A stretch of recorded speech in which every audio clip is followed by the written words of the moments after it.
وعطاء. أهلا بقدومك يا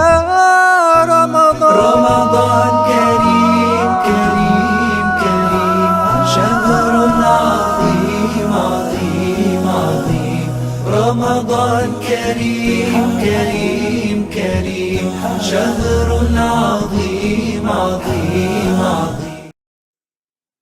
اعوذ باللہ من الشیطان الرجیم، بسم اللہ الرحمن الرحیم۔ ذوالفقار ٹی وی کے تمام ناظرین کو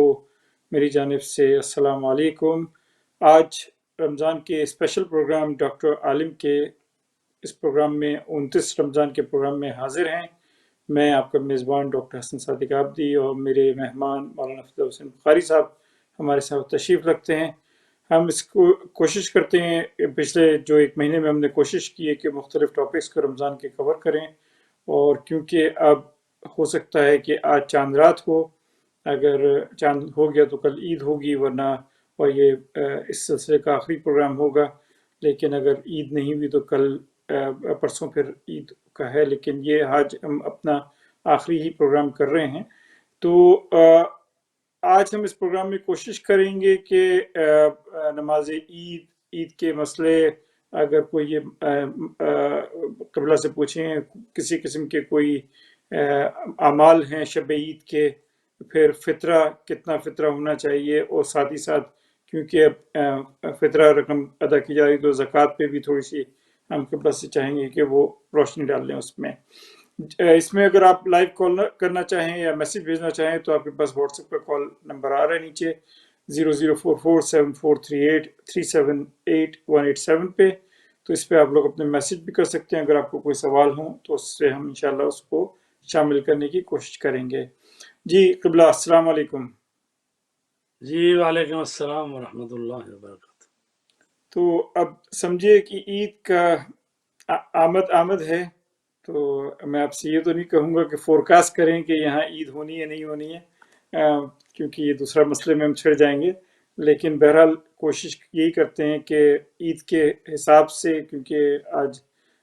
آخری ہی پروگرام سمجھے کہ ہے، تو اس میں پھر کوشش کرتے ہیں کہ عید کے مختلف چیزوں کو کور کر لیں کہ نماز عید ہے، شب عید کے کوئی اعمال ہیں، اور فطرہ اور زکوٰۃ کے بارے میں۔ تو جی جناب۔ جی بہت شکریہ ڈاکٹر صاحب۔ بسم اللہ الرحمن الرحیم، الحمد للہ رب العالمین بار الخلائق اجمعین، والصلاة والسلام علی اشرف الانبیاء والمرسلین، سیدنا و نبینا و مولانا بالقاسم محمد، والصلاة والسلام علی اہل بیتہ الطیبین الطاہرین المعصومین۔ اما بعد، فقد قال اللہ تبارک و تعالی فی کتابہ المجید والفرقان الحمید وقولہ الحق، قد افلح من تزکہ۔ تمام برادران و خواہران کی خدمت سلام عرض کرتے ہیں۔ ذوالفقار ٹی وی کے جو ناظرین ہیں ان سب کی خدمت میں سلام عرض کرتے ہیں۔ چونکہ آج 29واں روزہ ہے یو کے میں، ہو سکتا ہے کل عید ہو جائے، اور اگر آج چاند نظر نہیں آتا تو پھر ظاہر ہے کہ جمعے کے دن عید ہوگی۔ تو زکوٰۃ فطرہ جو ہے وہ واجب ہے ہر اس شخص پر جو کہ چاند رات یعنی نماز مغرب کے وقت یا غروب آفتاب کے بعد جو بھی شخص عاقل ہے، بالغ ہے، آزاد ہے، فقیر نہیں ہے، کسی کا غلام نہیں ہے، اور وہ اپنا فطرانہ ادا کرے اور اپنے جن کی وہ کفالت کرتا ہے ان کا فطرانہ اس پر واجب ہے۔ اور اس کی اہمیت اتنی ہے کہ امام جعفر صادق علیہ الصلوۃ والسلام نے اپنے ایک وکیل سے فرمایا، جاؤ اور میرے تمام اہل و عیال اور تمام غلاموں کی طرف سے زکوٰۃ فطرہ ادا کرو، اور کسی کو بھی باقی نہ چھوڑنا، کیونکہ اگر تم نے ان میں سے کسی ایک کو بھی چھوڑ دیا تو مجھے اس کے فوت ہو جانے کا اندیشہ ہے۔ تو راوی نے عرض کیا، فوت سے کیا مراد ہے؟ فرمایا کہ موت۔ تو یہ وسائل الشیعہ جلد نمبر 9 صفحہ نمبر 328، حدیث نمبر جو ہے وہ 5 اور باب نمبر 5۔ تو اس کا مطلب یہ ہے کہ یہ جو فطرہ ہے وہ ہماری اچانک ناگہانی موت سے بھی ہماری حفاظت کرتا ہے۔ ظاہر ہے جس کی جو لکھی ہوئی ہے وہ تو بہرحال آنی ہے، لیکن یہ سمجھے ایک قسم کا بیمہ ہے۔ یہ آپ زکوٰۃ فطرہ ادا کرتے ہیں تو اپنے بدن کی زکوٰۃ ادا کر رہے ہیں، اور اللہ تعالیٰ آپ کو آئندہ سال کے لیے محفوظ رکھے گا انشاءاللہ۔ تو امام جعفر صادق علیہ السلام کی حدیث ہے، فرماتے ہیں روزے کی تکمیل زکوٰۃ یعنی فطرہ ادا کرنے میں ہے۔ جس طرح پیغمبر اسلام پر درود پڑھنے سے نماز قبول ہوتی ہے اور اس کا کمال ہے، اسی طرح یہ فطرانے ادا کرنے سے روزے قبول ہوتے ہیں، روزوں کا کمال۔ اور امام جعفر صادق علیہ السلام سے آیت قد افلح من تزکا کی تفسیر پوچھی گئی تو آپ نے فرمایا کہ من اخرج الفطرہ، یعنی قد افلح وہ فلاح پا گیا، من تزکا جس نے تزکیہ کیا۔ تو یہاں جو تفسیر ہوئی ہے، تزکیہ سے مراد یعنی اپنے مال کا تزکیہ کیا، اپنے مال کو پاک کیا، تو یہ فطرانہ جو ہے یہ اس پر اس کی تطبیق ہوئی ہے۔ تو پس کامیاب اور تزکیہ اس شخص کو حاصل ہوا جس نے فطرہ نکالا اور اس فرض کو پورا کیا۔ اور یہ حدیث آئی ہے من لا یحضر الفقیر، شیخ صدوق کی جو کتاب ہے اس میں۔ اب یہ ہے کہ زکوٰۃ فطرہ جو ہے وہ کتنا ہوتا ہے۔ واجب ہے کہ فطرہ کی رقم نکالتے وقت جو ہے طعام کو معین کرنا چاہیے جس کے بدلے میں وہ رقم بطور فطرہ دی جا رہی ہے۔ فطرہ کن چیزوں پر ہے، یعنی جو اناج غالباً جس علاقے میں انسان رہتا ہے وہاں جو زیادہ اناج کھایا جاتا ہے تو اس کی 3 کلو مقدار دینی ہوتی ہے۔ اگر وہاں پر گندم کھائی جاتی ہے تو 3 کلو گندم کی قیمت ہے، یا 3 کلو چاول ہیں اگر ایسے علاقے میں رہتا ہے جہاں چاول زیادہ سال میں کھائے جاتے ہیں۔ اگر ایسے علاقے میں رہتا ہے جہاں کھجوریں کھائی جاتی ہیں زیادہ، تو یہ جو گندم کھجور کشمش یا تو خود جنس 3 کلو ہوتی ہے یا اس کی قیمت ہوتی ہے جو کہ مستحق کو دینی ہوتی ہے۔ لیکن معین کرنا ضروری ہے۔ جب آپ فطرانہ نکال رہے ہیں تو آپ کے ذہن میں ہونا چاہیے کہ یہ میں کس کا حساب کر رہا ہوں، گندم کا حساب کر رہا ہوں یا چاول کا حساب کر رہا ہوں۔ تو جس جنس کا بھی آپ حساب کر رہے ہیں اس کی قیمت آپ کو دینی ہے، اور جہاں پر آپ رہتے ہیں وہاں جو قیمت ہے وہ آپ اس کا حساب لگائیں گے۔ تو فطرہ جو ہے کب نکالنا ہے؟ شب عید، سورج غروب ہونے کے بعد یہ انسان پر واجب ہوتا ہے۔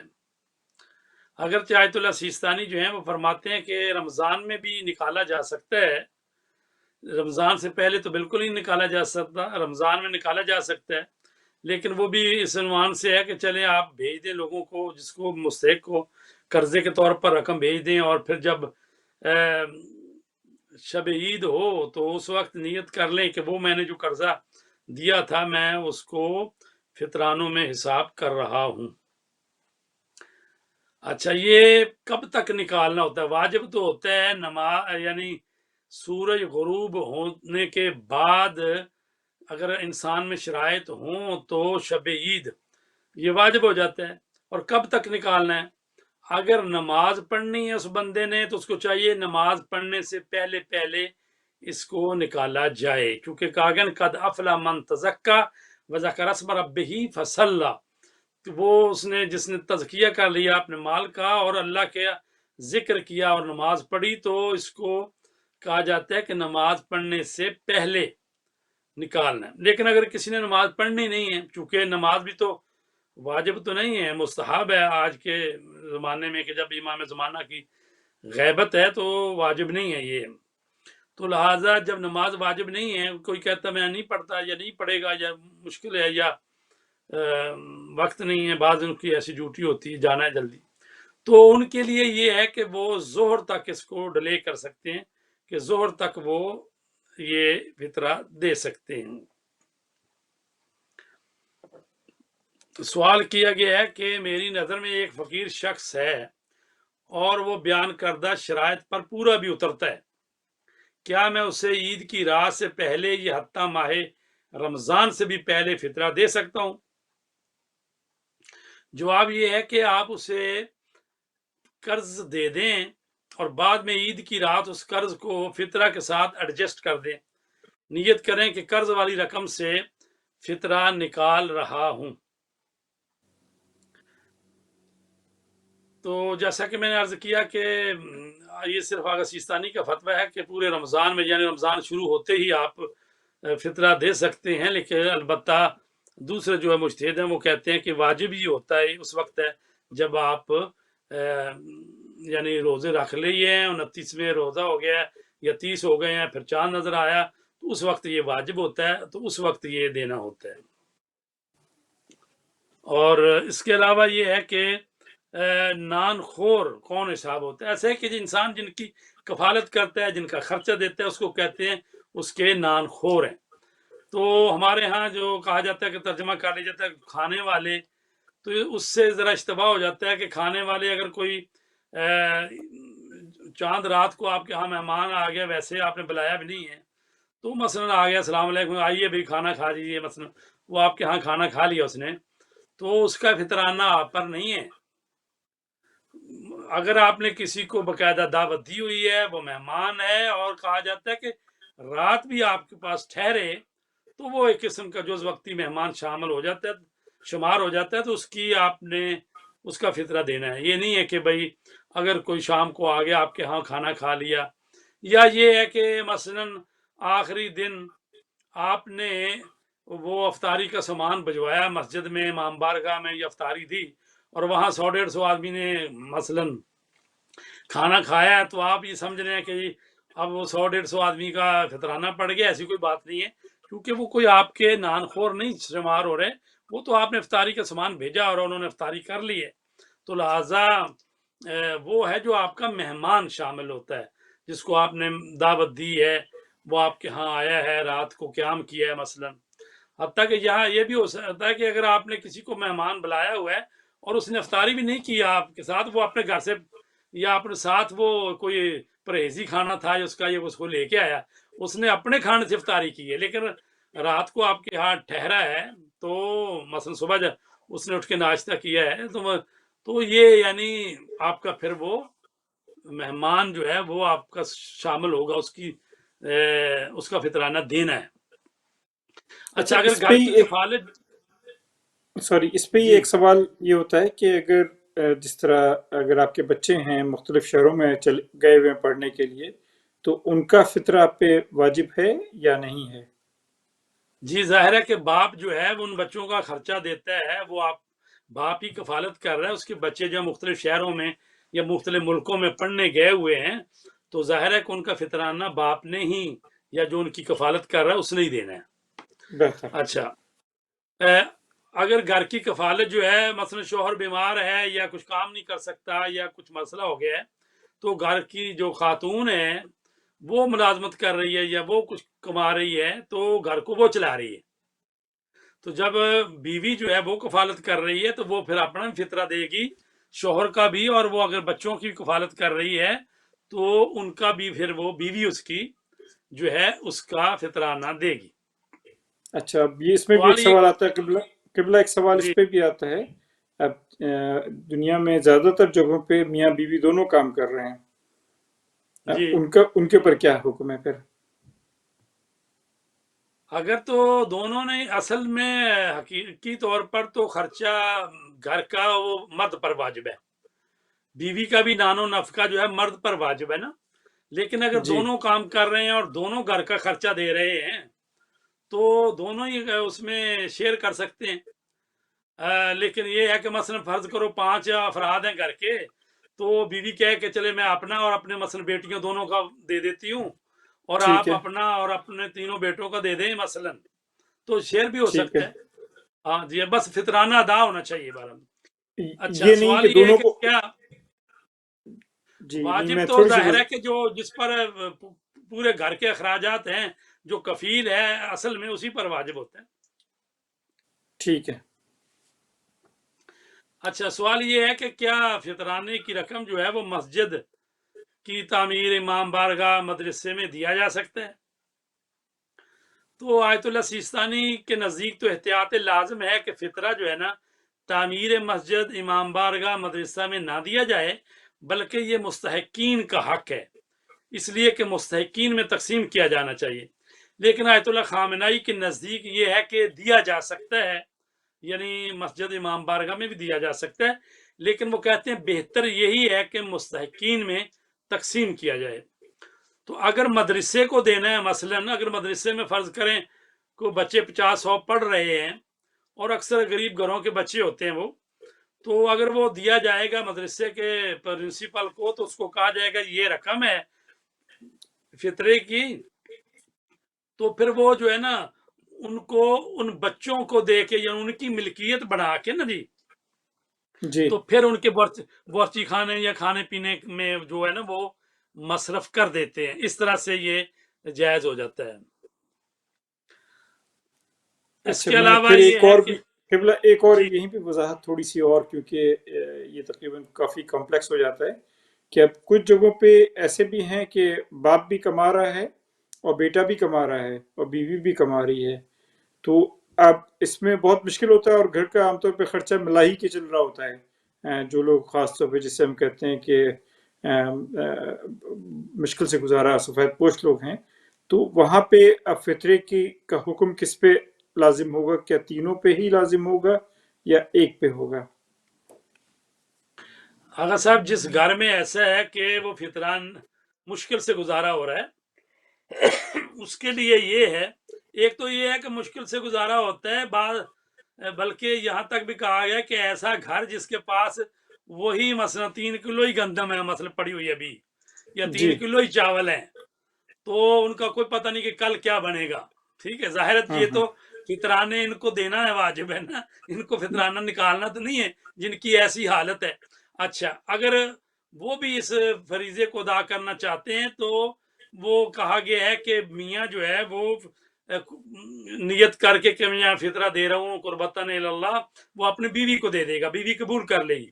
بیوی بڑے بیٹے کو دے دے، مثلا وہ آگے چھوٹے کو دے دے،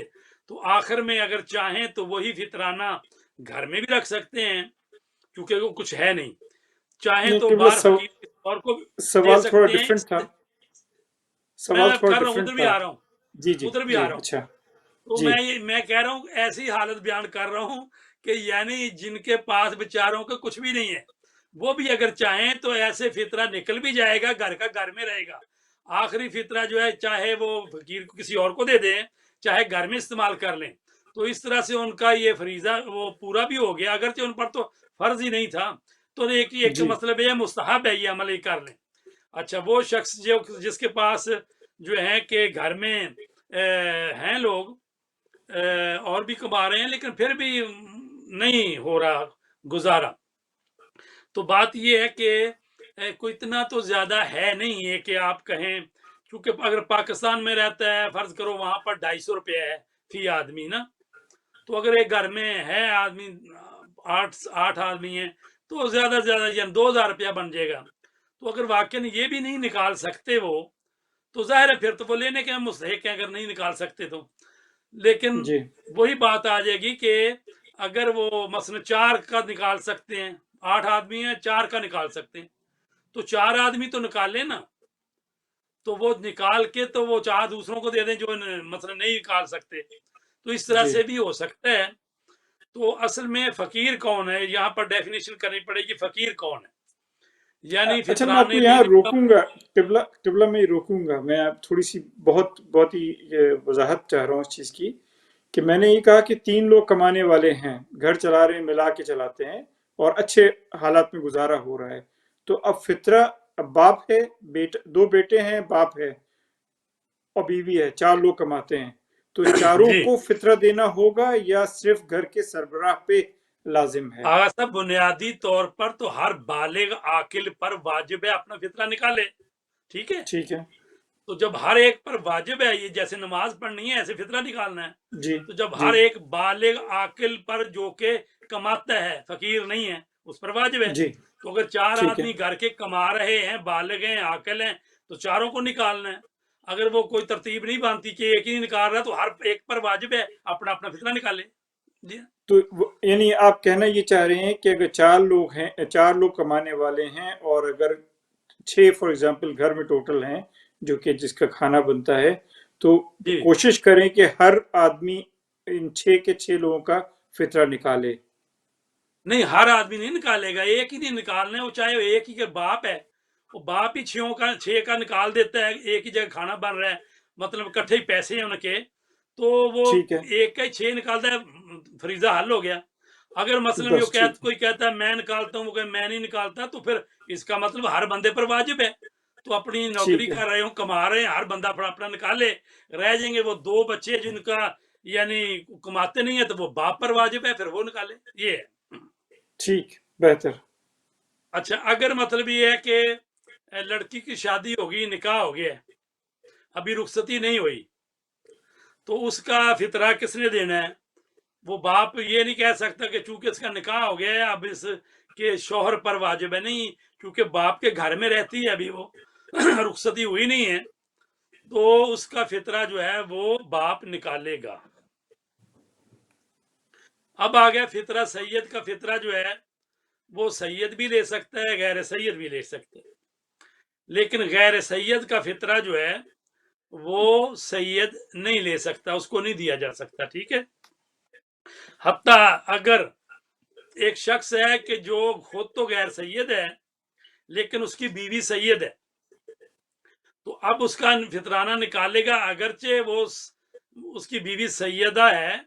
لیکن چونکہ فطرانہ نکالنے والا غیر سید ہے، لہذا اس بیوی کا جو سید ہے اس کا فطرانہ بھی سید کو نہیں دیا جا سکتا، چونکہ نکالنے والا جو ہے وہ غیر سید ہے. ٹھیک ہے. ٹھیک. لیکن اس کے برعکس جو ہے کہ خود سید ہے لیکن بیوی غیر سید ہے،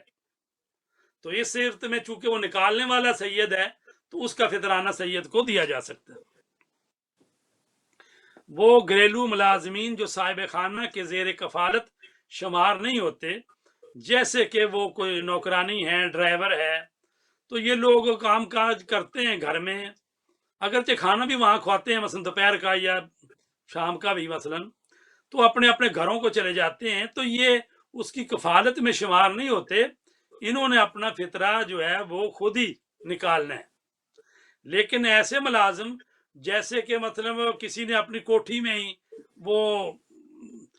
کوارٹر بنا رکھا ہے،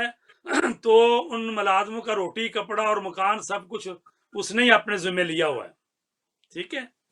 تنخواہ بھی دیتا ہے علیحدہ، لیکن کھانا پینا اور ادھر ہی ہے، اور رہائش بھی انہوں نے اسی اپنے مکان میں دے رکھی ہے جو کوٹھی میں کوارٹر بنایا ہوا ہے.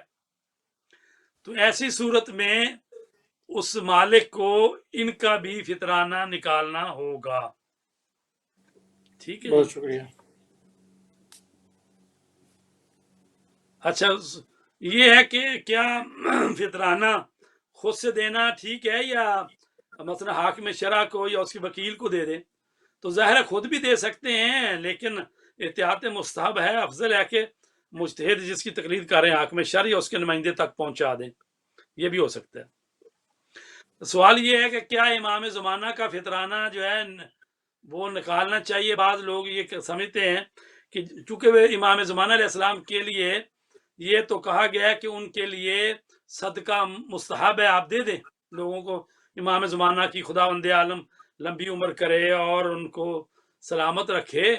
لیکن کیا ان کا فطرانہ بھی نکالنا ہے؟ تو کہتے ہیں اس کی کوئی ضرورت نہیں ہے، اس لیے کہ امام جو ہیں یہ فطرانہ تو اس کا نکالنا ہے جو آپ کے کفیل ہیں، جن کو آپ جو ہیں دے رہے ہیں کھانا، تو آپ تو نہیں نہ دے رہے. امام زمانہ علیہ الصلوۃ والسلام تو وہ ہیں کہ جن کے صدقے میں پوری کائنات رزق پا رہی ہے، تو لہذا صدقہ دیا جا سکتا ہے، فطرانہ نہیں. جی. اچھا، 1-2 سوال آئے ہوئے تھے جو کہ جی اس سے تھوڑا سا ہٹ کے ہیں، لیکن ایک سوال جب ہم نے پچھلا پروگرام کیا تھا امام زمانہ کے بارے میں، تو ایک ہمارے انوار بھائی ہیں، لیورپول میں ہی ہوتے ہیں، انہوں نے سوال کیا ہے کہ السلام علیکم علامہ صاحب، جیسا کہ پچھلے 40-50 سال میں 2-3 مرتبہ کچھ لوگ امام مہدی ہونے کا جھوٹا دعویٰ کر چکے ہیں۔ جب امام زمانہ آئیں گے، تشریف لائیں گے، تو ان کی کیا پہچان ہوگی؟ اس کا انہوں نے سوال پوچھا آپ سے۔ جی ایسا ہے کہ جھوٹے نبی بھی ہوتے رہے ہیں اور جھوٹے امام مہدی بھی ہوتے رہے ہیں۔ تو چونکہ کہا گیا ہے امام مہدی علیہ السلام جو ہیں جب آئیں گے دنیا میں تو وہ دنیا کو عدل و انصاف سے اس طرح بھر دیں گے جیسے وہ ظلم و جور سے بھر چکی ہوگی۔ تو ظاہر ہے کہ جو اگر 40 سال ہو گئے ہیں وہ جھوٹے امام آئے چلے بھی گئے تو دنیا میں ظلم و بربریت ویسے ہی جاری ہے۔ پھر یہ ہے کہ جب نشانیاں یہ ہیں کہ وہ امام مہدی جو ہیں وہ امام حسن عسکری کی اولاد میں ہیں، وہ جناب فاطمہ زہرا کی اولاد میں سے ہیں، وہ رسول پاک کے وصی ہیں آخری اور 12ویں امام ہیں۔ تو اگر پہلی بات تو یہ ہے کہ اگر کسی میں یہ شرطیں ہیں ہی نہیں ہیں، وہ کوئی جلایا ہے، کوئی موچی ہے یا کوئی اور ہے، کوئی سید بھی نہیں ہے، اولاد زہرا سے بھی نہیں ہے، امام حسن عسکری کا بیٹا بھی نہیں ہے، تو پھر کیسے وہ امام مہدی ہو سکتا ہے؟ ہمارے اور اہل سنت کے درمیان یہ ہے کہ وہ کہتے ہیں ابھی پیدا نہیں ہوئے، تو ہم کہتے ہیں پیدا ہوئے ہیں، اور وہ کہتے ہیں جی کہ وہ حسن کے فرزند ہوں گے، تو انہوں نے حسن سے مراد لے لیا ہے کہ حسن مجتبی کے، یعنی دوسرے امام حسن کے فرزند ہیں، جبکہ ہم کہتے ہیں کہ رسول پاک کی جو حدیث میں حسن کی بات ہے وہ حسن عسکری ہیں نہ حسن مجتبی، تو لہٰذا امام حسن کے حسن عسکری کے فرزند ہیں۔ اور پھر انہوں نے یہ بھی ایک چیز انسان میں لا لی ہوئی ہے کہ رسول پاک نے فرمایا نا ان کا نام میرا نام، ان کی کنیت میری کنیت، یہ دو چیزیں ہماری حدیثوں میں بھی آتی ہیں، اہل سنت کی بھی آتی ہیں، لیکن اہل سنت کی بعض حدیثوں میں انہوں نے کہ یہ بھی لگا لیا کہ ان کے باپ کا نام میرے باپ کا نام، یعنی ان کے باپ کا نام عبداللہ ہوگا، یہ بھی۔ تو یہ چیزیں جو ہے نا صرف جس کو کہتے ہیں نا وہ کڑی گم کرنے والی بات ہے۔ اگر وہ ساری چیزیں پوری ہو جائیں کہ جی وہ اولاد زہرا سے ہوگا، رسول پاک کا وصی ہے، امام حسن عسکری سے ہوگا، تو پھر اس کا مطلب پھر تو وہی ہوا جو شیعہ کہہ رہے ہیں کہ 11 امام گزر گئے اور 12ویں نے پیدا ہو گئے، اب انہوں نے آنا ہے۔ تو اس لیے یہ کڑیاں گم کرنے کے لیے کوئی نہ کوئی بیچ میں ایسا لفظ گھسیٹ دیا جاتا ہے کہ جس سے جو کنفیوز ہو جائے لوگ کہ بھی وہ تو امام حسن کی اولاد سے تھے اور یہ آپ امام حسین کی کہہ رہے ہیں، ان کے نام کا باپ کا نام تو عبداللہ ہے اور یہ آپ حسن عسکری کہہ رہے ہیں۔ تو بہرحال یہ متفقہ نظریہ ہے، حتیٰ کہ اہل حدیث اور وہابی جو ہیں وہ بھی مانتے ہیں اس بات کو کہ امام مہدی علیہ السلام جو ہیں اس کا عقیدہ پوری امت اسلامی کا متفقہ عقیدہ ہے، امام مہدی علیہ السلام آئیں گے، وہ دنیا کو ظلم و جور سے جو بھری ہوگی اس کو عدل و انصاف سے بھر دیں گے۔ حضرت عیسیٰ علیہ السلام آئیں گے اور وہ بھی ان کے پیچھے نماز پڑھیں گے، ان کے نائب کی حیثیت سے کام کریں گے اور پوری دنیا کو اسلام سے بھر دیں گے۔ تو لہٰذا وہ باقی جو لوگ جھوٹے گزرے ہیں وہ آئے اور گزر گئے، اور پھر بعض کو اس جھوٹ کی وجہ سے ذلت اٹھانی پڑی، کسی کو جیل جانا پڑا، کسی کو مار کھانی پڑی۔ تو یہ امام مہدی جو ہیں یہ آئیں گے انشاءاللہ، تو ان کا غلبہ ہوگا پوری دنیا پر، اور اللہ تبارک تعالیٰ نے جو فرمایا ہے کہ ہم نے اپنے رسول کو بھیجا ہے، وارسلہ رسولہ بالہدیٰ ودین الحق لیظہرہ علی الدین کلہ ولو کرہ المشرکون، ہم نے رسول پاک کو بھیجا ہے دین حق کے ساتھ،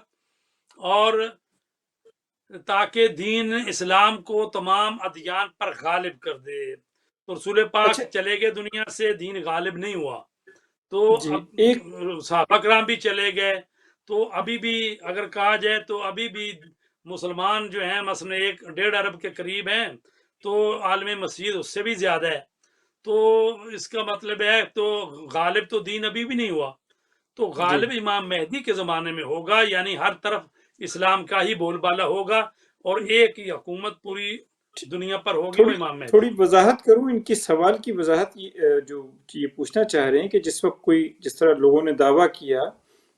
تو اسی طرح اگر کوئی جب امام مہدی دعویٰ کریں گے کہ میں مہدی ہوں، تو ان کی پہچان، ان کی نشانیاں کیا ہوں گی کہ وہ جس وقت کہتے ہیں کہ مکہ میں آئیں گے وہ خانہ کعبہ میں کھڑے ہو کے اعلان کریں گے،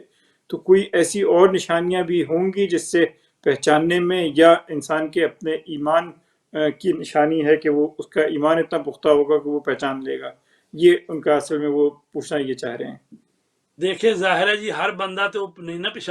پہچان لے گا، اور ہر بندہ تو تسلیم نہیں کرے گا۔ اگر ہر بندہ تسلیم کر لے گا تو پھر لڑائی کیسی، جھگڑا کیسا، وہ ایسا تو نہیں نہ ہوگا، تو جبکہ ان کو جی لڑنا بھی پڑے گا۔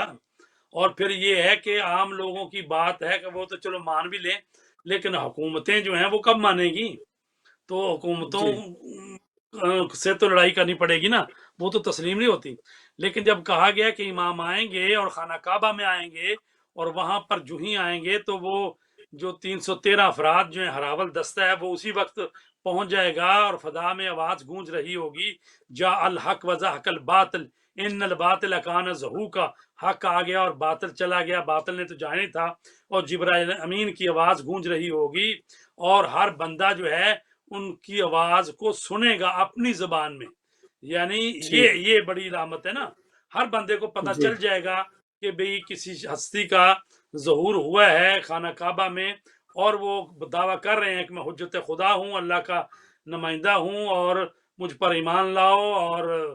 تو یہ ظاہر ہے کہ ہر بندہ سنے گا، تو ہر بندے پر جی پیغام پہنچ جائے، ٹھیک ہے۔ جی تو آپ نے چونکہ وہ کافی وضاحت سے بتا دیا، جی اس کا تو کافی آپ نے وضاحت سے اب بتا دیا کہ اب تو کافی obvious نشانیاں جس ہیں کہ وہ آپ نے بتا دیے۔ اچھا ایک اور سوال تھا عید کی مناسبت سے، ہمارے ایک خاتون نے پوچھا ہے کہ جو نیل پالش ہوتی ہے، اس میں دو ٹائپ کی نیل پالش آتی ہیں، ایک تو ہوتی ہے آئل بیسڈ اور دوسری ہوتی ہے واٹر بیسڈ، تو کیا واٹر بیس نیل پالش لگا کے وضو اس پہ کی جا سکتی ہے یا نہیں کی جا سکتی؟ آئل بیس کا تو پتہ ہے کہ اس سے نہیں ہوتی ہے وضو، لیکن جو واٹر بیسڈ، کیونکہ اکثر بیشتر جو آپ دیکھیے تو بکری ہوتی ہیں کہ جی یہ کہتے ہیں کہ یہ حلال نیل پالش ہے کیونکہ اس پہ آپ وضو کر سکتے ہیں، تو اہل سنت میں تو اس پہ جائز ہے، لیکن اہل تشیع میں اس کا کیا تصور ہے اور کیا وہ جائز ہے یا نہیں ہے؟ اصل بات یہ ہے کہ اصل معیار جو ہے نا وہ یہ ہے کہ وضو کا پانی آپ کی جلد تک پہنچنا چاہیے، اور ناخن ہے تو ناخن تک پہنچنا چاہیے، ناخن کے اوپر حصے پر۔ چونکہ اگر کوئی ایسی نیل پالش لگا رکھی ہے جو موٹی تہ والی ہے، تو مطلب ہے اس ناخن نہیں، وہ پہنچ نہیں رہی۔ تو چونکہ مجھے نہیں معلوم کہ یہ جو پانی والی ہے اس آیا وہ ناخن تک پہنچتی ہے یا نہیں، پانی پہنچ سکتا ہے یا نہیں، اصل معیار یہ کہ پانی پہنچنا چاہیے۔ تو لہٰذا اگر کسی نے ناخن پر ناخن پالش لگائی ہے تو اس کو ریموو ہونا چاہیے وضو سے پہلے، تاکہ ناخن بالکل صاف نظر آئے، اس پر پانی پہنچے۔ ٹھیک ہے، تو یعنی مستحب یہ ہے جی، ہوں، فطرے کے مسائل ابھی ختم نہیں ہوئے۔ جی جی جی فطرہ کی ادائیگی میں کس کو مقدم کیا جانا چاہیے؟ مستحب ہے کہ فطرہ دیتے وقت شرائط رکھنے والے اپنے غریب رشتہ داروں اور ہمسایوں کو دوسرے لوگوں پر ترجیح دے،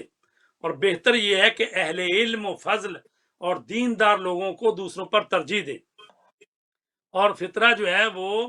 ایک شیعہ مسلمان کا فطرہ جو ہے وہ ایک شیعہ مسلمان کو دینا چاہیے، اور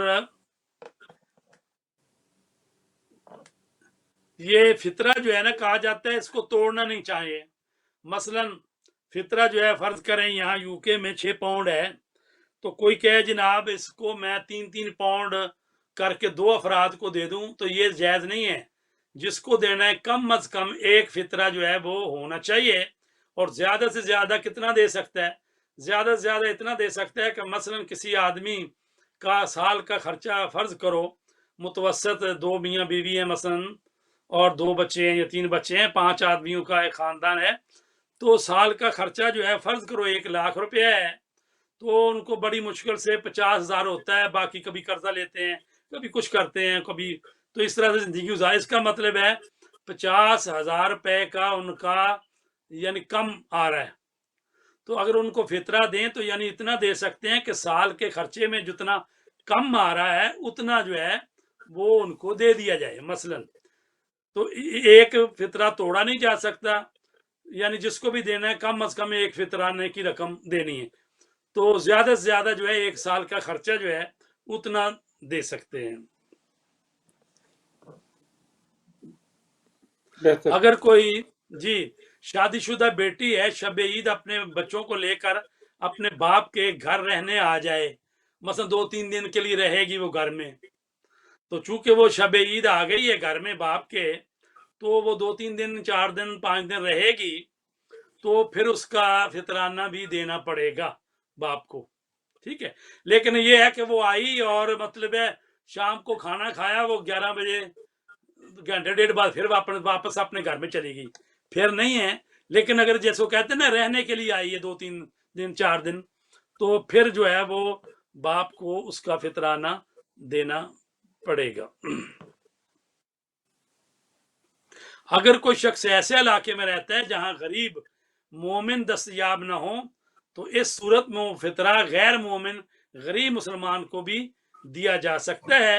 البتہ جو ناسبی یا دشمنان اہل بیت ہیں ان کو تو قطعاً جو ہے وہ فطرانہ نہیں دیا جا سکتا۔ اور ایک میں یہ بھی ہے بڑا اہم مسئلہ ہے، اگر آپ جنس دے رہے ہیں مثلا چاول، کھجور یا گندم، تو آپ نے علیحدہ کر کے رکھ لیا ہے، تو کہتے ہیں مجتہد کہ پھر اس کو بدلے نہ کہیں کہ جی گندم کے بدلے چاول کاٹ دوں، چاول کے بدلے گندم نہیں، جو آپ نے ایک دفعہ معین کر دیا ہے اسی کو دینا ہے۔ اور اسی طرح اگر آپ نے علیحدہ پیسے کر لیے ہیں، ایک لفافے میں ڈال لیے ہیں، علیحدہ کر لیے ہیں، یہ فطرانہ ہے، تو پھر اس رقم کو بھی آپ تبدیل نہیں کر سکتے کہ جی اب 50 کا نوٹ رکھا تھا اس میں، تو آپ کریں جی چلو اس میں چینج کر لیں، 20 کے 2 ڈال دیں، 10 ڈالتے نہیں۔ جب ایک چیز معین ہو جاتی ہے کام کے لیے، تو فطرانہ جو ہے نا باقی سے بڑا مختلف ہے، تو اس میں کہا گیا ہے کہ وہ رقم یا وہ جنس بھی چینج نہ کریں کہ جو آپ نے فطرانے کے لیے الگ کر لی تھی۔ اچھا، اس پہ ایک سوال یہاں پہ، کیونکہ ہم لوگ جس طرح جو دیار غیر میں رہتے ہیں اس میں اکثر و بیشتر ہوتا ہے کہ آپ نے نکالا فطرہ اور آپ اس کو ٹرانسفر کرتے ہیں آج کل تو کہ بینک ٹرانسفر کے تھرو، تو کیا وہ اصل رقم جو نکالی تھی وہی بھیجنی یا اس کے ایکویلنٹ آپ بینک کے تھرو بھیج سکتے ہیں؟ بہرحال اگر آپ کے پاس بینک میں پیسے ہیں تو وہی پھر نیت کر لیں اسی وقت ہی، جب آپ وہ کلک کرنے لگے ہیں کہ میں یہ جو فطرانے کی رقم ہے میں گندم کا حساب کر رہا ہوں یا چاول کا حساب کر رہا ہوں، تو وہ آپ کے ذہن میں ہونا چاہیے اور اسی کی قیمت کے برابر جتنے پیسے بنتے ہیں۔ البتہ یہ بھی ہے کہ آپ کیا اس سے زیادہ نہیں بیچ سکتے؟ بالکل بیچ سکتے ہیں۔ فرض کریں آپ کے بنتے ہیں مثلا فرض کریں کہ 500 روپیہ اور مطلب 10 روپے بنتے ہیں، تو کیا آپ 600 نہیں بیچ سکتے؟ بیچ سکتے ہیں۔ مطلب وہ تو ہو گیا نا وہ فطرانے، تو اس کے اضافی جو ہے وہ کار خیر صدقہ یا ویسے نیکی کے لیے بیچ دیں تو بیچ سکتے ہیں۔ لیکن نیت آپ کی ہے تو جس کو آپ نے بھیجنے ہیں اس کو بتا دے کہ یہ میں نے پیسے بھیجے ہیں۔ البتہ یہ بھی کہا گیا ہے کہ کیا بھیجنے والے کو جس کو پاس جا رہی ہے رقم، اگر وہ مستحق ہے تو اس کو بتانا ضروری ہے کہ بھی میں یہ فطرانہ ہی بھیج رہا ہوں، تو کہتے ہیں اس کو بتانا ضروری نہیں ہے کہ میں فطرانہ ہی دے رہا ہوں۔ بعض دفعہ ہوتا ہے کہ آپ کے غریب بھائی ہے بہن، تو اولاد کا خرچہ واجب ہوتا ہے، چونکہ جس کا خرچہ واجب ہے اس کو فطرانہ نہیں دیا جا سکتا۔ ماں باپ کا واجب ہوتا ہے، نانی نانا دادی دادا جو اوپر والے سارے، اگر کوئی بھی ان سے زندہ ہو اسی طرح بیٹا بیٹی اور اس سے نیچے والے، تو لہٰذا بہن بھائی پر واجب نہیں ہے، تو ان کو اگر آپ بھیج رہے ہیں فطرانہ تو بتانے کی ضرورت نہیں ہے کہ بھی یہ فطرانہ ہے، ٹھیک ہے۔ البتہ جو آدمی کھلم کھلا گناہ کر رہا ہے، نماز نہیں پڑھتا اور شراب پیتا ہے، چرس پیتا ہے، اور اس طرح کے، حتیٰ کہ احتیاط کا تقاضا تو یہاں تک لکھا ہوا ہے کہ جو اعلانیہ فسق و فجور کرتا ہے اس کو فطرانہ نہ دے، تو اس کا مطلب جو اعلانیہ فسق فجور، تو اگر یہ مجتہد کے مطابق اگر داڑھی رکھنا واجب ہے تو جو ہر روز داڑھی بنا رہا ہے تو اس کا مطلب وہ اعلانیہ فسق و فجور کر رہا ہے، تو اس حساب سے تو بے حجاب عورت اور داڑھی جو مڑوانے والا اس کو بھی جو ہے فطرانہ دینا جو ہے مشکل ہی لگتا ہے۔ تو اس لیے یہ ہے کہ اس کو تو نہیں دے رہے ہم، تو یہ کہہ سکتے ہیں کہ اس کے بیوی بچے تو ہیں نا بیچارے کہ اگر وہ خود خرابی کر رہا ہے تو اس کے بیوی بچے کو تو حق بنتا ہے نا کہ ان کو دے دیا جائے۔ بہتر۔ اچھا یہ ہے کہ اگر ایک بچہ ابھی دنیا میں آیا نہیں ہے، ابھی ماں کو 7واں 8واں مہینہ ہے، وہ حمل سے ہے، تو کیا اس بچے کا بھی فطرانہ دینا ہے جو ابھی پیدا ہی نہیں ہوا؟ تو اس کا فطرانہ نہیں ہے جو پیدا نہیں ہوا۔ البتہ جو بچہ پیدا ہو جاتا ہے غروب آفتاب سے پہلے پہلے، یعنی ٹھیک ہے، تو اس کا فطرانہ جو ہے اس کا دینا واجب ہے۔ اب عید کی طرف آ جائیں پھر۔ جی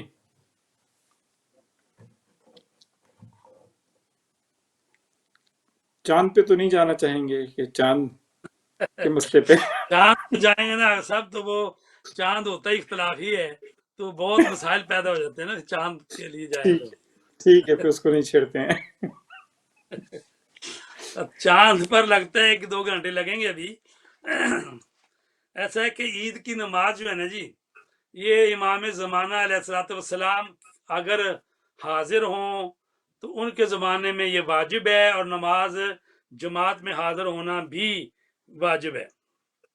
لیکن آج کا زمانہ جب غیبت امام زمانہ کا ہے، تو اس زمانے میں نماز عیدین جو ہے یہ پڑھنا جو ہے مستحب ہے، اور یہ فرادہ بھی پڑھی جا سکتی ہے اور باجماعت بھی پڑھی جا سکتی ہے۔ اور جب باجماعت پڑھیں گے تو عید کی نماز جو ہے نا رجائے مطلوبیت یعنی ثواب ملے انشاءاللہ اللہ کی طرف سے، اس نیت سے یہ پڑھی جاتی ہے۔ اور اس کا وقت کیا ہے؟ نماز عید الفطر جو ہے وہ عید کے دن طلوع آفتاب سے ظہر تک اس کا ٹائم ہے، ظہر کی نماز تک۔ بہتر ہے کہ عید جو ہے صبح سورج نکلنے کے بعد پڑھی جائے، اور نماز پڑھنے کے جانے سے پہلے تھوڑا سا کچھ کھا پیا لی جائے، کوئی میٹھی چیز کھا لی جائے، افطار کر لیا جائے۔ اور 2 رکعت نماز ہے یہ، اور اس میں پہلی رکعت میں سورہ الحمد کے بعد کوئی بھی سورہ پڑھا جا سکتا ہے۔ بہتر ہے کہ پہلی رکعت میں سورہ سبح اسم ربک الاعلی اور دوسری رکعت میں الحمد کے بعد سورہ والشمس والضحیٰ پڑھا جائے، اور اس کے بعد پہلی رکعت میں ہے 5 قنوت ہیں اور دوسری میں 4 قنوت ہیں۔ تو کوئی بھی دعا پڑھی جا سکتی ہے دعائے قنوت میں، لیکن بہتر یہ ہے کہ اللہم اہل الکبریاء والعظمت واہل الجود والجبروت واہل العفو والرحمت واہل التقوی والمغفرہ، یہ والی قنوت پڑھی جائے۔ تو اس کے بعد جو ہے اسی طرح جیسے صبح کی نماز ختم کی جاتی ہے، اور اس کے بعد 2 خطبے ہوتے ہیں جو پیش نماز پڑھتے ہیں، تو بہتر ہے کہ کہا جاتا ہے زیادہ لوگ ہوتے ہیں صحرا میں جا کے پڑھی جائے، کھلی جگہ پر۔ تو آج کل تو کرونا ہے، تو اگر کھلی جگہ پہ پڑھی جائے تو اچھی بات ہے، وہاں ذرا حفاظت بھی رہے گی۔ اور اس کے بعد مستحب ہے کہ نماز کے بعد کہا جائے اللہ اکبر لا الہ الا اللہ واللہ اکبر وللہ الحمد اللہ اکبر علی ما ہدانا۔ اور اس کے بعد یہ ہے کہ عیدی بھی ایک دوسرے کو دی جائے، تحفے تحائف دینا بھی مستحب ہے، ایک دوسرے کو تحفے جو ہیں وہ دینے چاہیے، اور اگر ایک کوئی آپ کو تحفہ دیتا ہے اس کو قبول کرنا چاہیے، اور اس سے بہتر تحفہ ریٹرن بھی کرنا چاہیے۔ جی اس کے علاوہ کوئی سوال ہے؟ ٹائم تو تقریباً ختم۔ اچھا جب آپ نے ایک سوال جب فطرانی کا تھا کہ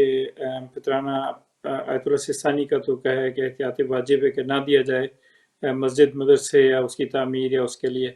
آیت اللہ خامنائی کا بھی یہ مسئلہ ہے یا بقیہ بھی مراجع کا آیت اللہ مسئلہ خامنائی ہے؟ کہتے ہیں دے سکتے ہیں، وہ کہتے ہیں دے سکتے ہیں،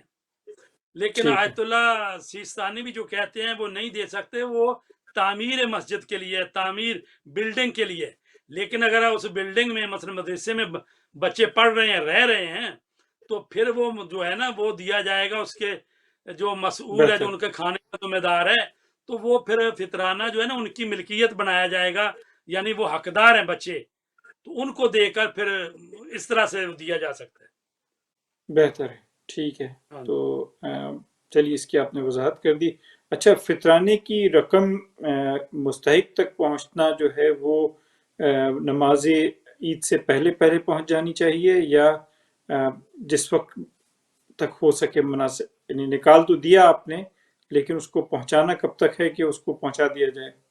اس کے لیے کہا گیا کہ جتنی جلدی ہو اس کو پہنچانا چاہیے۔ بہتر تو یہی اس تھا کی نا کہ شرط نہیں اگر ہے؟ نماز پڑھنی ہے تو نماز سے پہلے تو آج کل اگر بینک کے ذریعے بھیجنا ہے تو پھر تو منٹ 2 ہی لگتے ہیں نا، اور جو ہی جی رات کو چاند دیکھا تو واجب ہو گیا ہے، رات کو کسی وقت بھیج سکتے ہیں، صبح 10 بجے نماز عید پڑھنی ہے، 9 بجے پڑھنی ہے، تو کتنا مطلب ہے 12 14 15 گھنٹے ہیں، تو کسی وقت بھی آپ کلک کریں بھیجیں، اور ساتھ ہی میسج ان کو کر دیں کہ میں نے یہ پیسے آپ کے بھیجے ہیں، عیدی کر لیں، مطلب اگر نہیں بتانا چاہتے، اگر بتانا چاہتے ہیں تو کوئی حرج بھی نہیں ہے کہ جی میں نے فطرانے کی رقم بھیج دی ہے آپ کو، تو یہ آپ لے لیں، اور کیا۔ اچھا قبلہ، مجھے معلوم ہے آپ چاند پہ نہیں بولنا چاہ رہے ہیں، لیکن میں ایک صرف، کیونکہ ہم جو دیکھ رہے ہیں یورپ اور امریکہ اور برطانیہ وغیرہ کے اندر جو ایک بہت بڑا مسئلہ آتا ہے کہ مختلف مراجع کے مختلف مسئلے آ جاتے ہیں، تو کیا چاند کے مسئلے کو واجب ہے کہ اپنے مراجع کو آپ فالو کریں، یا یہ واجب نہیں ہے؟ یہ صرف اتنا سا سوال ہے۔ اگر صاحب چاند کو دیکھنا جو ہے نا، اور اس کا معین کرنا کہ چاند ہو گیا نہیں، یہ تو انسان کی اپنی بات ہے، یہ تو مجتہد کا مسئلہ نہیں ہے۔ چاند جی مجتہد فتویٰ دیتا ہے، وہ موضوع معین نہیں کرتا، وہ فتویٰ دے گا کہ بھائی شراب پینا حرام ہے، یہ فتویٰ ہے اس کا، لیکن جی اس جگ میں شراب پڑی ہوئی ہے یا کوکا کولا ہے، یہ تو مجتہد نے نہیں نا بتانا، یہ تو آپ نے بہتر۔ خود دیکھنا ہے کہ کوکا کولا ہے، 7 اپ ہے یا شراب ہے، تو یہ یعنی موضوع کی تشخیص کرنا خود جو ہے مکلف پر ہے، یعنی چاند دیکھنا ہماری ڈیوٹی ہے، دیکھیں نکلا نہیں نکلا، لیکن فتویٰ اس نے دیا ہوتا ہے کہ جناب یا تم خود دیکھ لو، آنکھوں سے یقین حاصل ہو جائے، ٹھیک ہے، یا 2 عادل آدمی گواہی دے دیں پھر بھی ٹھیک ہے، یا اگر آبزرویٹری والے بتا دیں اور اس کے کہنے سے آپ کو اطمینان پیدا ہو جائے پھر بھی ٹھیک ہے، ٹھیک ہے، اور جہاں آپ رہتے ہیں وہاں سے آپ کے ہم افق لوگ جو ہیں، مثلا دوسرے شہر والے یا دوسرے ملک والے، کہ جن کا افق اور آپ کا افق ایک ہی ہے، اگر اس ملک میں ہو جائے آپ کا بھی ہو جائے گا، تو یہ فتوے سارے تو ہو جاتے ہیں، گائیڈ لائن تو اپنے مجتہد کی لینی ہوتی ہے، لیکن چاند جب نکلتا ہے تو کہیں جی گواہیاں ہو گئی، ہو سکتا ہے کہ آپ نے گواہیاں ساتھ والے ملک سے لے لی، لیکن حقیقت میں اس ملک کا افق آپ کے ملک کے افق سے ملتا ہی نہیں ہے، تو جب کہ وہ جس مجتہد کی تقریر کر رہے ہیں وہ کہتا ہے میرے نزدیک اگر ہم افق ہے 2 کنٹریز تو تب ایک میں چاند نظر آ گیا دوسرے میں نہیں آیا، اور وہ دوسرا تب کر سکتا ہے جب اس کا ہم افق ہو، تو چونکہ کسی کا ہے افق ایک ہونا چاہیے، کسی کا ہے کہ رات ایک ہونی چاہیے، کہ اگر ایک ملک کی رات دوسرے ملک کی رات سے ملتی ہے پھر ایک ملک میں ہو گیا دوسرے میں بھی ہو جائے گا، اور تیسرے مجتہد کا مبنی یہ ہے کہ یہ تینوں چیزیں بھی ہوں، اور ساتھ یہ وہ کہتا ہے کہ اگر آپ دوربین سے بھی دیکھ لیں تب بھی ہو جائے گا، تو یہ اختلاف انہی گائیڈ لائن کی وجہ سے آتا ہے۔ کچھ مجتہد ہیں جو کہ کہتے ہیں نہیں یہ نیکڈ آئی سے دیکھنا چاہیے، دوربین نہیں لگانی چاہیے، تو جو کہتے ہیں دوربین سے بھی ہو جاتا ہے تو ان کا بعض دفعہ پہلے دن ہو جاتا ہے، دوسرا کہتا ہے کہ دوربین استعمال ہی نہ کریں، تو ظاہر ہے کہ وہ چاند جو ہے وہ ہر ملک میں اپنے افق پر جو ہے نظر نہیں آتا، ابھی جو مثلا 12-14 گھنٹے کا یا کسی ملک میں 17 گھنٹے کا ہے تو اس لیے نظر آنا مشکل ہوا ہے، اگر وہی چاند جو ہے 25-30 گھنٹے کا ہو جائے 32 گھنٹے کا ہو جائے تو پھر وہ نظر آتا ہے اپنے اپنے افقوں پر، نظر آ جائے گا۔ تو لہٰذا اس لیے یہ ہے کہ جیسے پاکستان میں وزیر سائنس کہہ رہے ہیں کہ بھئی پاکستان میں ابھی تھوڑی دیر پہلے خبر آئی تھی کہ آج نظر نہیں آئے گا، کیونکہ 12-13 گھنٹے کا پاکستان میں چاند ہے تو نظر نہیں آتا نا، تو چاند جب جی اور پختہ ہو جاتا ہے تو پھر نظر آتا ہے، ابھی بہت باریک ہے نظر نہیں آئے گا، یا بہت تھوڑی دیر کے لیے ادھر سورج غروب ہوا وہ 5-10-15 منٹ کے لیے، اتنی دیر میں وہ سمجھ نہیں آتی، وہ غروب چلا جاتا ہے۔ اچھا، یہ ایک چھوٹی سی، کیونکہ جو تقریباً سارے ہی مراجع کا ایک چیز تو مشترکہ آتی کہ اگر 3 مومنین گواہی دے دیں کہ جی چاند ہو گیا ہے تو آپ مان سکتے ہیں۔ اب جو ہم یہاں دیکھتے ہیں خاص طور پہ جو برطانیہ میں خاص طور پر مسئلہ ہے، اور یورپ اور امریکہ میں بھی کسی حد تک یہ ہے کہ ایک گروپ آف، جیسے ہمارے مجلس علماء یورپ، مجلس علماء شیعہ یورپ ہے، وہ کہتا ہے کہ اب اس میں بہت سارے مومنین نے گواہی دی کہ چاند ہو گیا ہے، لیکن دوسرے مراجع کہتے ہیں کہ نہیں ہوا ہے، تو اب کیا اس مراجع کا فتویٰ آپ پہ لازم ہے، یا آپ ان جو ایک گروپ جو مجلس علماء کے علماء نے فتویٰ دے دیا ہے کہ جی اب ہے آج چاند ہو گیا ہے، تو اس کو دوسرے دیکھیے بات مراجع کے یہ ماننے ہے والا کہ مطلب یہ ہے کہ آیت اللہ خامنائی اور آیت اللہ سیستانی دونوں کا فتویٰ یہ ہے، افق والا ہے، کہ یعنی جہاں آپ رہتے ہیں وہیں چاند نظر نہیں آیا، لیکن آپ کے ہم افق دوسرا کو ملک ہے، دوسرا کو شہر ہے، وہاں نظر آ گیا ہے تو آپ عید کر سکتے ہیں، ٹھیک ہے۔ دوسرا یہ ہے کہ آیت اللہ سیستانی تو یہ نہیں کہتے، لیکن آیت اللہ خامنائی کہتے ہیں اگر دوربین سے بھی نظر آنے کے مکان ہیں آپ کے ملک جی میں تو آپ کر سکتے ہیں، یہ آیت اللہ سیستانی نہیں کہتے۔ تو لہذا وہ کہتے ہیں اگر آبزرویٹری کے کہنے پر آپ کو اطمینان حاصل ہو جاتا ہے پھر آپ کر سکتے ہیں۔ تو اس کا مطلب یہ ہے کہ آیت اللہ سیستانی کے جو تقلید کرنے والے ہیں اگر ان کو آبزرویٹری کے کہنے پر اطمینان حاصل ہو جاتا ہے، اگر وہ کہیں جی چاند تو ہے افق پر لیکن یہ ہے کہ وہ دوربین سے نظر آئے گا، یہ سائنسدان کہتے ہیں مثلا، اور آپ کو یقین بہتر، بھی ہے، سارے محاسبے کر بھی لیے ہیں، تو چونکہ انہوں نے کہہ دیا کہ اگر اطمینان پیدا ہوگا تو کر لیں، اگر نہیں پیدا ہو رہا تو پھر 30 دن پورے کریں، اور کیا۔ چلیے یہ مسئلہ تو کافی گمبھیر قسم کا ہے اور یہ کبھی نہ ختم ہونے والا مسئلہ ہے، تو جی کبھی زندگی نے مہلت دی تو پھر اس پہ ایک خاص پروگرام کریں گے، عید پہ تو نہیں، انشاءاللہ بقرعید پہ اگر کوشش ہوئی تو اس پہ ضرور اس مسئلے کو لے کے بلکہ چند اور علماء کرام کو ساتھ بٹھا کے ایک پروگرام کریں گے۔ اس وقت تو فی الحال وقت ختم ہو رہا ہے، تو انشاءاللہ پھر زندگی نے مہلت دی تو پھر کوئی اور رمضان اسپیشل یا کوئی اور اسپیشل پروگرام کے ساتھ آپ کے ساتھ حاضر ہوں گے۔ آپ سب سے اجازت چاہتے ہیں، اللہ حافظ۔ رمضان صيام ودعاء، رمضان أمان وصفاء، رمضان سلوك وعطاء،